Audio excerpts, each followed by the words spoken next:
খবর 24 সাথে আপনাকে স্বাগত। নতুন নতুন খবর জানার জন্য আমাদের চ্যানেলে চোখ রাখুন। নমস্কার, খবর 24 সাথে আপনাদের স্বাগত। টেক্সাস টেক ইউনিভার্সিটির বায়োলজিক্যাল থ্রেট রিসার্চ ল্যাবরেটরি একটি স্তন্যপায়ী প্রাণী থেকে মানুষের মধ্যে সংক্রমিত হওয়া অত্যন্ত pathogenic avian influenza HPAI H5N1 এর প্রথম একটা কেস শনাক্ত করেছেন। নিউ ইংল্যান্ড জার্নাল অফ মেডিসিনেই প্রকাশিত একটি নিবন্ধে মামলাটি প্রকাশ করা হয়েছে।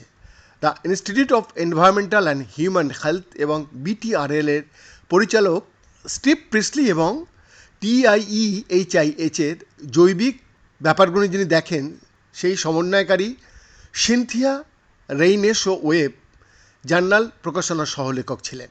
জার্নাল আর্টিকেলটি ব্যাখ্যা করেছে যে মার্চ মাসে একজন খামার কর্মী যিনি অসুস্থ বা মৃত প্রাণীর সাথে যোগাযোগ করেননি, কিন্তু যিনি দুগ্ধজাত গবাদির পশুর সংস্পর্শে ছিলেন, তার চোখে লক্ষণ দিতে শুরু করে এবং সম্ভাব্য ইনফ্লুয়েঞ্জা পরীক্ষার জন্য আঞ্চলিক স্বাস্থ্য বিভাগ দ্বারা নমুনা সংগ্রহ করা হয়েছিল।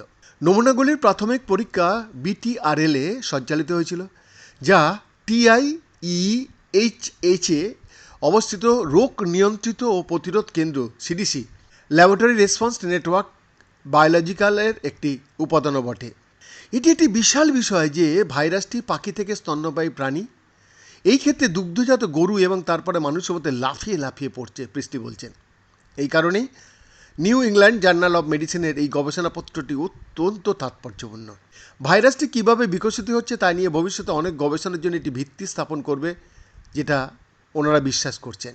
টেক্সাস টেকের BTRL এর সম্পৃক্ততা আঞ্চলিক, রাজ্য এবং ফেডারেলের জনস্বাস্থ্য অংশীদারদের মধ্যে অংশীদারিত্বের এটা ধারাবাহিকতা।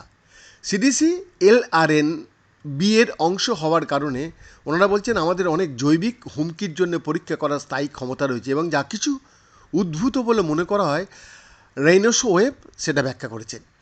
ল্যাবের স্ট্যান্ডবাই স্ট্যাটাস রেইনেসো ওয়েব এবং টেক্সাস টেক BTRL টিমকে আঞ্চলিক জনস্বাস্থ্য কর্তৃপক্ষের প্রয়োজনে দ্রুত সাড়া দেওয়ার অনুমতি দেওয়া হয়েছে। হ্যাঁ, এখানেও বলে রাখা প্রয়োজন যে ভাইরাসের সম্ভাব্য বিপদগুলি জেনে রেইনেসো ওয়েব পরীক্ষাটি উপলব্ধ সবচেয়ে নিরাপদ পরীক্ষাগারে ঠেলে দিয়েছেন এবং দলটি কাজ করতে গিয়েছেন।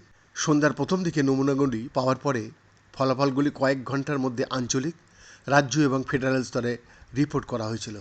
পরের দিন নমুনাগুলি আরও পরীক্ষা এবং নিশ্চিতকরণের জন্য CDCতে পাঠানো হয়েছিল।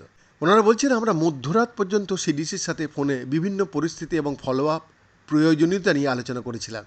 প্রচুর ফেডারেলের রিপোর্টিং আছে। এটি একটি খুব জটিল কেস ছিল, যদিও এটি 2টি নমুনা এবং একজন রুগীও ছিল, কিন্তু CDCর সাথে আমাদের এই চমৎকার যোগাযোগ ছিল এবং নিশ্চিত হয়েছে যে আমরা বইয়ের মাধ্যমে সব কিছু করেছি।